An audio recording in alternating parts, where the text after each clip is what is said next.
In this video, we are going to discuss membranes. So membranes are flat sheets of tissue that cover or line a part of the body. And there are two types of membranes, epithelial and synovial. And epithelial membranes are further categorized into three different types. Mucous membranes line body cavities that open directly to the exterior. So lines cavities that open to the exterior. So examples of these would be the entire digestive tract, the respiratory and reproductive tracts, and much of the urinary tract. They consist of a layer of epithelium and then an underlying layer of connective tissue. It's really important to the body's defenses because it acts as a barrier that microbes and other pathogens have difficulty penetrating. Serous membranes line a body cavity that does not open directly to the exterior. So these ones are line cavities that are not open to the exterior. So here we have like cavities. And same as in here. So line cavities open to the exterior and not open to the exterior.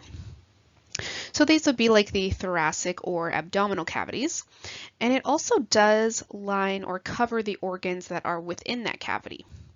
Remember, serous membranes have two layers. We learned that in the first chapter, a layer that attaches to and lines the cavity wall. That's going to be the parietal layer. And then you're also going to have a layer that covers and adheres to the organs within the cavity, and that's going to be the visceral layer. And these are the two layers of serous membranes. Next, the cutaneous membranes, or also known as skin. These cover the entire surface of the body and consist of a superficial portion called the epidermis,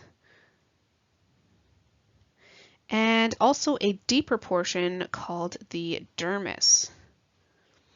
And we will cover this more in detail when we look at the integumentary system. Now, synovial membranes, these line the cavities of freely movable joints or joint cavities. So these will be line joint cavities. And like serous membranes, synovial membranes line structures that do not open to the exterior.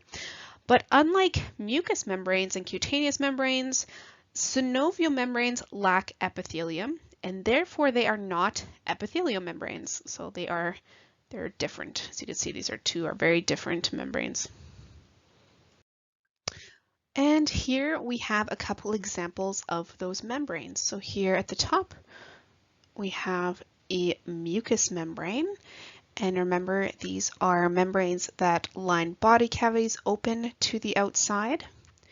So technically, the small intestine is all open to the exterior. So you can kind of think of it as your mouth at the top is a hole, and this hole goes through a whole tubing system throughout your body, and then your anus is another hole. So technically, when we have your body is kind of going to be the rest of this blob in this picture, the air is going to be out here, and it's actually all open to this side.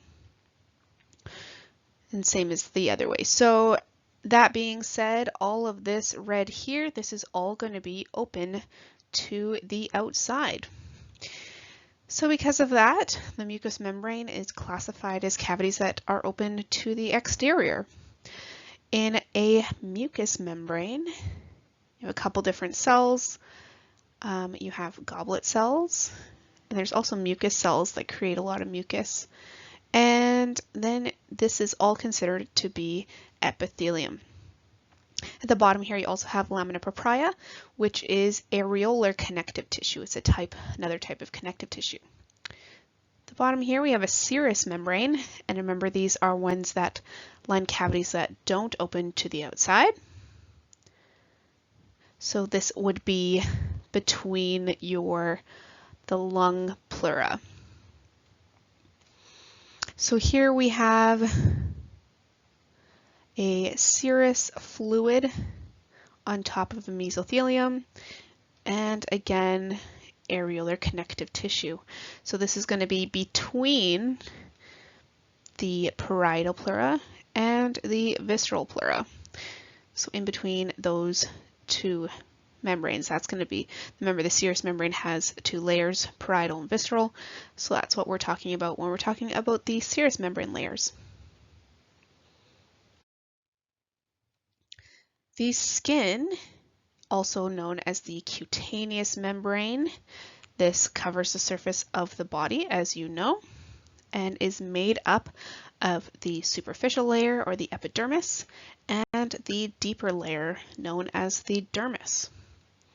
Lastly, we have synovial membrane, and this is the membrane that covers the synovial joints. So here we have a knee joint, it looks like. And so here we have this synovial joint containing synovial fluid. You have bones on either side of the joint, and then you have this synovial membrane that secretes that synovial fluid to keep friction low. So here we have, just a reminder that synovial membranes line synovial joints. We have that areolar connective tissue in there, some fat cells, adipocytes, and then a lot of collagen in there as well. But all we have to know is that synovial membranes line synovial joints. And that will be the end of part 5.